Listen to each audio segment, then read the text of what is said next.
We can confirm that Timothée Chalamet and Kylie Jenner are together because we saw them arm in arm at an after party. Now, there's been a lot of speculation surrounding their relationship because a lot of people cannot accept the fact that Timothée and Kylie are together. And I can acknowledge why people are confused. I mean, look at her track record. She was with Tyga and Travis Scott, and Timothée, I mean, he seems like a great guy, such a catch, but they've kept their relationship on the down low, which isn't very Kardashian of Kylie. But they were seen together at an after party for Timothée's new Bob Dylan movie. The couple attended the party at the Dolby Theater on December 10th after a premiere of A Complete Unknown, in which Timothée plays Bob Dylan. By the time I posted this video, the movie would have been released, so comment below if you went and saw it and what do you think of the film. But here's a clip of these two together, and you know, they look like they're happy.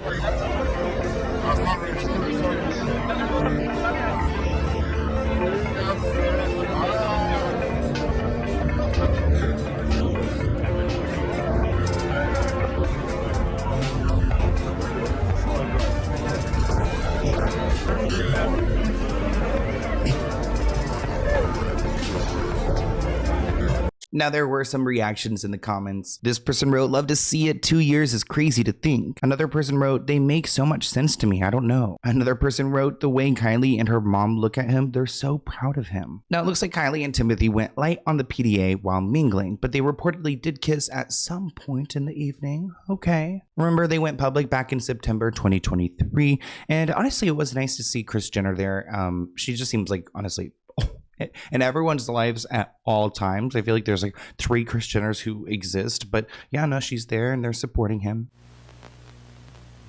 Kanye West is so incredibly messy, and we're seeing more and more into what he's been up to these last few years. Now let's go ahead and react to this video clip that has been leaked, and he's going on a rant. Kanye's antics are on full display in a new video showing his deposition from a recent tech lawsuit. The deposition footage shows Kanye in a bit of a standoff with the attorney who's trying to ask him questions. You gotta see the video. It's definitely something to see. He pretty much puts a mask on and he's like saying like, "You're not allowed to see my face." The scene comes from a new A&E show, Interrogation Raw, Celebrity Under Oath, when the attorney Michael calls out Kanye and tells him that he needs to stop looking at his phone and take that damn mask off. Kanye declares his mental geniusness and requires him to be on the phone and stay focused when he calls this a BS lawsuit. You guys have to see it to believe it, so let's go ahead and react to this together. Madam Court Reporter, can you swear on our witness? Yeah. Mr. West, would you raise your right hand? Do you solemnly state, under penalty of perjury, that the evidence you shall give in this matter will be the truth, the whole truth, and Is that even his hand? I know, it definitely is, right? I don't know, something's off. nothing but the truth? Yes.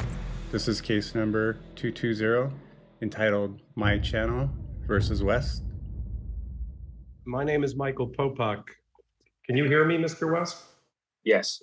Okay. Kanye does look like he's putting up such an attitude. Look at him. Like, look at the attitude, Kanye. Really? We can see where North gets it from. I see that you're looking down at probably a device. Are you on your phone? Yes. Okay. So I'm going to ask as a ground rule that you not be on your phone during the exam. Can we agree to that? Well, is that legally what it should be? Is that legally what it should be? Maybe have this conversation with your lawyer before. I'm not going to advise you as to the law. That's why your lawyers are here. But that is my ground rule for the deposition, consistent with California law, that you need to be present, focused on the examination, and not on a device. Due to my mental geniusness, in order to focus on this bullshit, I need to be, Oh my gosh, mental geniusness. on a phone.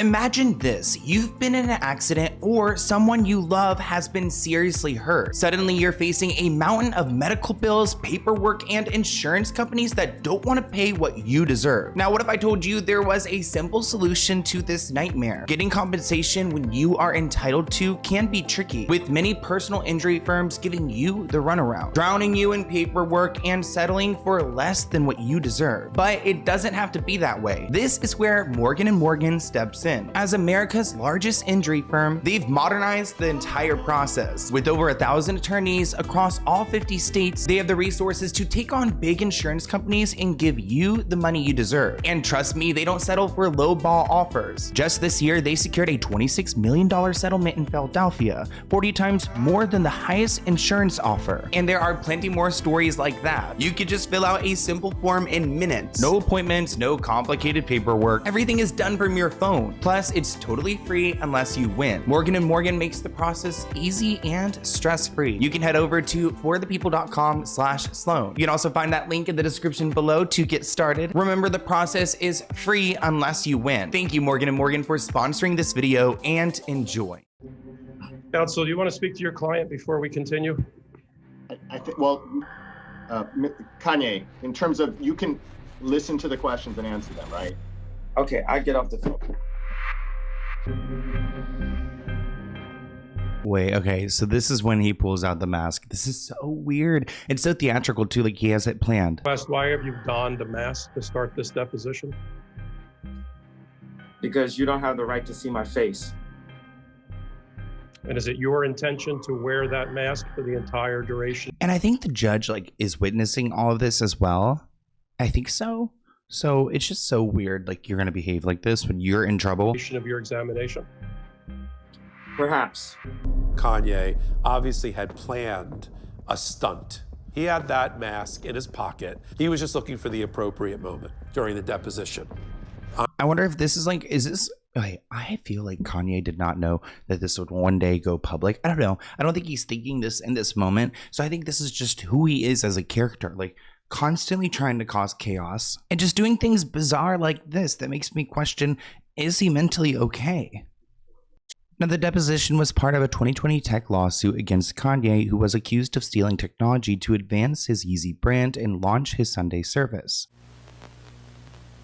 Now, Pete Davidson made an interesting statement recently, and I think it's like one of the most real things he said in a while. This report writes that Pete Davidson is over being best known for his high-profile relationships, revealing he hopes to be seen for his work moving forward. He did a new interview with W Magazine where he reflected on his hardships over the years. And I think it's like one of the first times we've seen like a man come out and speak about how relationships have been defining him as a person.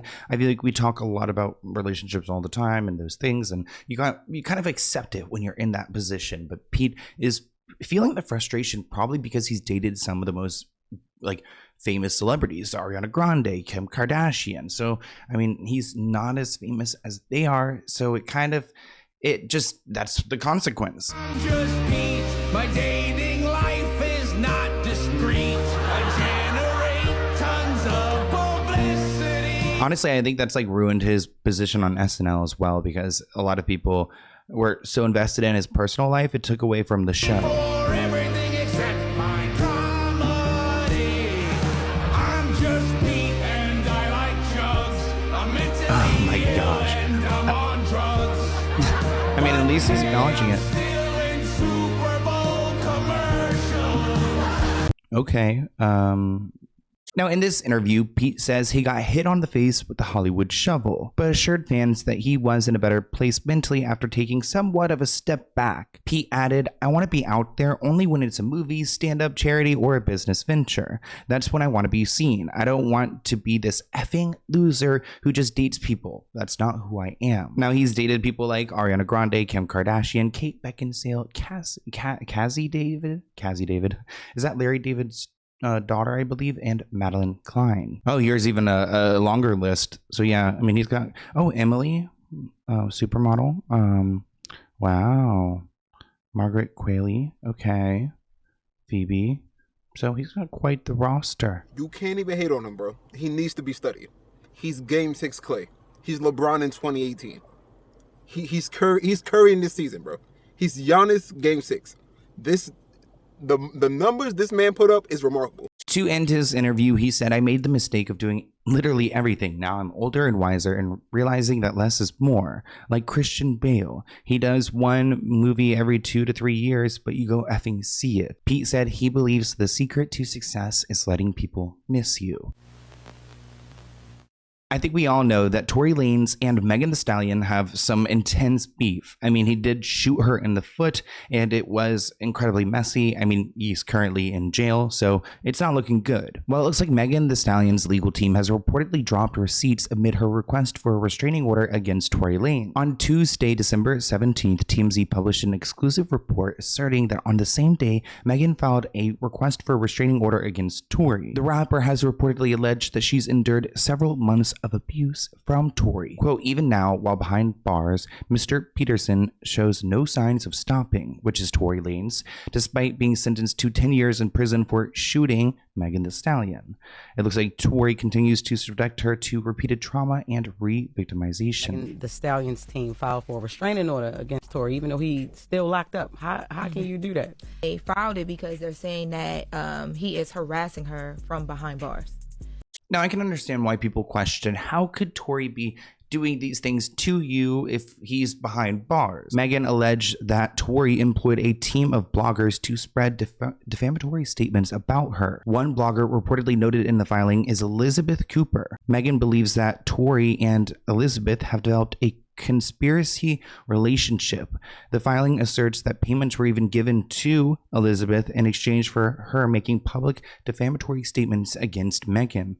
Wow, so this goes deep. The restraining order cites that Megan feels like she's enduring continued psychological warfare from Tory Lanez. The outlet reports that Megan is requesting a restraining order that would force Tory to stop contacting, harassing, or intimidating her, whether it's directly or through third parties. Let me give you an example of what Elizabeth has been tweeting out. So Elizabeth has an account called Mom's World where she wrote, acting like I'm crazy, where are the bullet fragments that were referenced as metallic fragments in court and the doctor took them out? Called an assistant who testified that there was no nerve damage to the stand and said bye. Another tweet from Elizabeth shows a court filing and they write, according to the recent filed paperwork in the Tory Lanez case, the gun and the bullet fragments associated with the crime have gone missing. Another tweet, did I tell you that the gun was never present in court and that makes no sense? They gave the serial number and breezed past it. Like, first off, whose is it? Origin point, please. They also tweeted justice for Tory. So clearly this person is trying to push a very specific narrative that would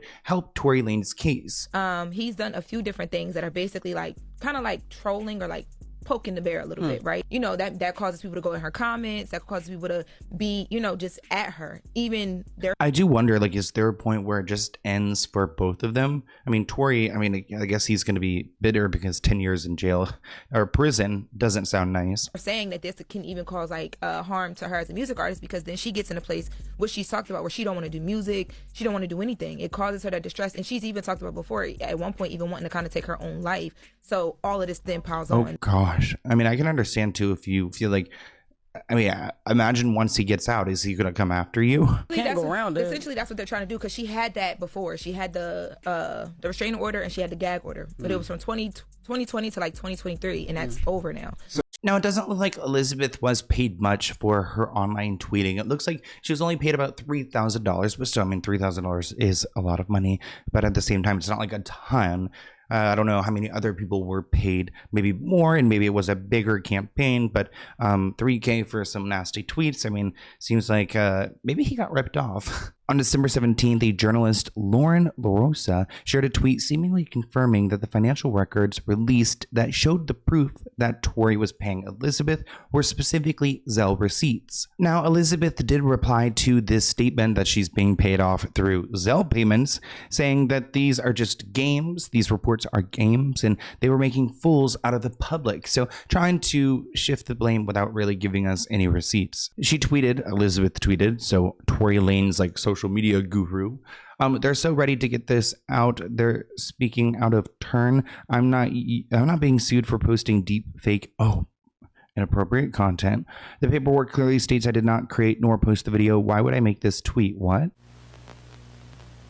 Shifting gears to our last story, let's talk about Ice Spice. So it looks like a lot of fans of Ice Spice's have been concerned with her weight loss. Now remember, we're at the time where everyone is consuming Ozempic, so people are appearing much thinner than they typically were before. I mean, it reminds me of the car mirrors, how it says, like, you know, objects might seem closer than they appear or further than they appear. I can't remember, but it kind of reminds you of that, like on Ozempic, and he's like, people might appear thinner than they've ever been before. Now, Ice Spice has already addressed the backlash to her weight loss, but fans won't give up on the narrative. A recent top-down selfie of hers sparked concern over her slim figure. Fans seem particularly worried about her visible bone structure and how drastic the physical transformation has been. Ice Spice claims that she's been committed to her fitness journey and that she's trying to, get buff. I don't know, like have rock hard abs and like have a thinner build, which is just not how she looked when she got famous. Now, here are some screen grabs of Ice Spice. I would say my first reaction is that she looks so sad. Aww. Fans are alleging that she is using Ozempic. She's denying this, but really it is a dramatic transformation. Also, if she is doing it naturally, she does have the means to go and pay people to help her. So I don't really know. I don't really care. After new photos of Ice Spice were released, there were further discussions amongst fans where they had joked about her current appearance, saying the ice had melted. Now, looking onto TikTok, it was difficult to find anything about this story. I don't know if Ice Spice is trying to suppress it. I also don't think it's necessarily appropriate, so I'm kind of glad that we're not like posting all about it on TikTok, which is TikTok going to go away? Comment below. Do you guys think TikTok is going to stay? Or is it going to go? There were other comments online with some alleging drug use as the possible reason for her slimmer appearance. One person compared her to a grown-up Chucky doll. You guys need to be nice to Ice Spice, okay? She might be going through something. Also, she is constantly posting in the gym, so I don't know if it's like, could be drugs. Other fans came to her defense saying, stop being so mean. She's probably just had healthier lifestyle choices, and that's what we're seeing. So she's also like 24 years old. She's also like she's growing up, she's becoming a woman. I think people need to chill out and keep their comments to themselves. To address these rumors, she actually went onto an X space and she chatted with people, telling them that she in fact is not using that drug. We're sending good vibes to everyone involved in this story. I think so, actually. Like, what did we talk about? Let's just make sure. Yeah, Tim and Kai, good vibes. Ice Spice, hang in there, whatever you're going through. Megan Thee Stallion, I hope you're safe. And Tory, you need to chill out. Then we also talked about Kanye West. You are a mess, sir. And then finally, Pete Davidson. Hopefully you could do something special so people aren't just thinking about your relationships. But I hope you guys enjoyed this segment of The Sloan Show. Make sure you are subscribed, and I'll see you in a new one soon. Bye, guys.